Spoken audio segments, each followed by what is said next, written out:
മന്ത്രിയെ കാണുന്ന ഒരു ദൃശ്യം അതിൽ SFI എങ്ങനെയാണ് കാണുന്നത്? കാരണം ഇടതുപക്ഷ ആശയങ്ങളുമായി ഒരു മന്ത്രിക്ക് ഇപ്പൊ ഞാൻ ചോദിക്കുന്ന ഒരു മന്ത്രിയെ ഇപ്പോ നരേന്ദ്രമോദിയെ പിണറായി വിജയൻ കാണുന്നില്ലേ, മുഖ്യമന്ത്രിയെ പ്രധാനമന്ത്രി കാണും, സ്വാഭാവികമല്ലേ? അപ്പൊ സ്വാഭാവികമായിട്ട് ഒരു വിദ്യാർത്ഥി സംഘടനയുടെ നേതാക്കന്മാർ വിദ്യാഭ്യാസ മന്ത്രിയെ കണ്ടു. അതിലിപ്പോ എന്താണ് ഞങ്ങൾ നേതാവ് കൂടിയായ വി ശിവൻകുട്ടിയെ SFI അദ്ദേഹം ഈ ഒപ്പിട്ട അല്ലെങ്കിൽ വിദ്യാഭ്യാസ വകുപ്പ് ഒപ്പിട്ട നിലപാടിനെ എതിർക്കുകയും ABVP അദ്ദേഹത്തെ അനുമോദിക്കുകയും ചെയ്യുന്ന ഒരു രാഷ്ട്രീയം അതിനെങ്ങനെയാണ് കാണുന്നത്? ഞങ്ങൾ പറഞ്ഞല്ലോ, ഈ ഒപ്പിട്ടതുമായി ബന്ധപ്പെട്ട് ഞങ്ങളുടെ ആശങ്കയാണ് ഞങ്ങൾ നേരത്തെ പങ്കുവച്ചത്.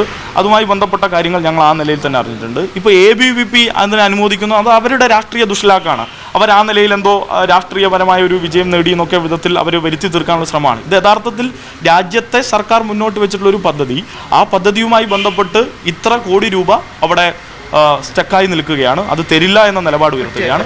സ്വാഭാവികമായിട്ടും ഇത് പറഞ്ഞു തീർക്കട്ടെ, സ്വാഭാവികമായിട്ടും ആ നിലയിൽ സർക്കാർ എന്ന നിലയിൽ ഈ പണം ഇവിടുത്തെ വിദ്യാർത്ഥികൾക്ക് കിട്ടേണ്ട തുകയാണ് എന്ന് മനസ്സിലാക്കിക്കൊണ്ട് ഇടപെട്ടിട്ടുള്ള ഒരു കാര്യമാണ്. അത് സ്വാഭാവികമായിട്ടും ഈ രാജ്യത്തെ ഒരു സർക്കാർ ചെയ്യേണ്ട പ്രാഥമികമായിട്ട് ഉത്തരവാദിത്തമായിട്ടാണ് ഞങ്ങൾ മനസ്സിലാക്കുന്നത്.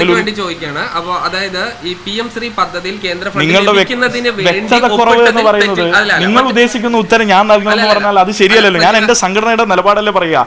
എന്റെ സംഘടനയുടെ നിലപാട് ഒരു മാറ്റവും ഇല്ലാതെ തുടരുകയാണ്.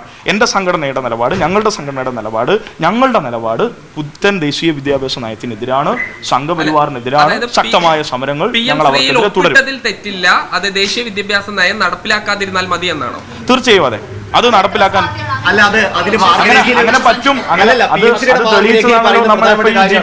FIUGP ഇപ്പോൾ ലോ ഓഫ് ദ ലാൻഡ് ആണ്. ഇപ്പൊ 4 വർഷ degree 4 year UG programme.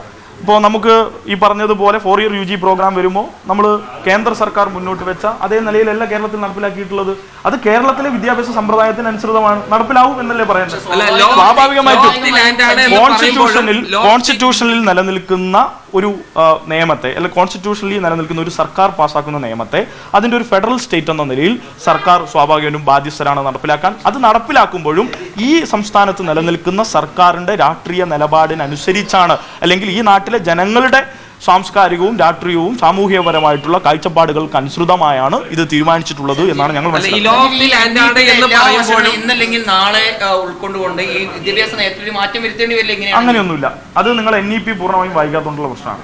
NEP പൂർണ്ണമായും വായിച്ചിട്ടുണ്ടെങ്കിൽ നിങ്ങൾക്ക് അത് മനസ്സിലാക്കാൻ പറ്റുന്ന ഒരു കാര്യം, NEPയിൽ നിങ്ങൾ ഈ പറഞ്ഞ കാര്യങ്ങളൊക്കെ അവർ മുന്നോട്ട് വെക്കുമ്പോഴും നമുക്ക് ഒരു സ്റ്റേറ്റ് എന്ന നിലയിൽ ഇപ്പോൾ അങ്ങനെയാണെങ്കിൽ ഞാനിപ്പം തൊട്ടും പറഞ്ഞ ഉദാഹരണം അതിന് ഏറ്റവും പ്രസക്തമാണ്. FIUGPയുടെ കാര്യം വന്നു. ഉന്നത വിദ്യാഭ്യാസ മേഖലയിൽ സംഘപരിവാർ ഉദ്ദേശിച്ച തരത്തിലല്ലല്ലോ കാര്യങ്ങൾ പോകുന്നത്. സിലബസിൽ എന്താ മറ്റുള്ളത് ഒന്നുമില്ലല്ലോ. അങ്ങനെയൊന്നും കടന്നു വരാൻ അവർക്ക് കഴിഞ്ഞിട്ടില്ലല്ലോ. സമാനമായി വിദ്യാഭ്യാസ മേഖലയിലും അത് നിലനിർത്തണം എന്ന് തന്നെയാണ്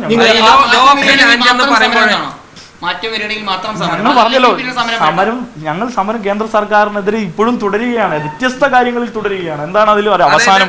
പെട്ടെന്ന് സമരത്തിൽ ഇറങ്ങിയവർക്ക് അപ്പോ കാണുമ്പോൾ ഒക്കെ പെട്ടെന്ന് ചില ആശ്ചര്യം തോന്നും. പക്ഷെ ഞങ്ങൾ സമരം തുടങ്ങി. സിലബസിൽ മാറ്റം വരിക എന്ന് പറയുമ്പോൾ സ്വാഭാവികമായിട്ട് സംസ്ഥാന വിദ്യാഭ്യാസ വകുപ്പാണ് അതിൽ മാറ്റം വരുത്തുക, ഈ ദേശീയ വിദ്യാഭ്യാസ നയത്തിന്. അങ്ങനെയാണെങ്കിൽ ഇടതുപക്ഷമാണ് ഭരിക്കുന്നതെങ്കിലും ഈ ചരിത്ര പുസ്തകങ്ങളിൽ അടക്കം മാറ്റം വരികയാണെങ്കിൽ ഇടതുപക്ഷ വിദ്യാഭ്യാസ വകുപ്പിനെതിരെ സമരം നടത്തുമോ? ഇപ്പൊ ഞാൻ ഇപ്പൊ പറഞ്ഞു, +1 +2 കുട്ടികൾ ഇപ്പോൾ പഠിക്കുന്ന NCERT പാഠപുസ്തകം, +1 +2 നിങ്ങൾക്ക് വേറെ അഭിപ്രായം ഇല്ലല്ലോ.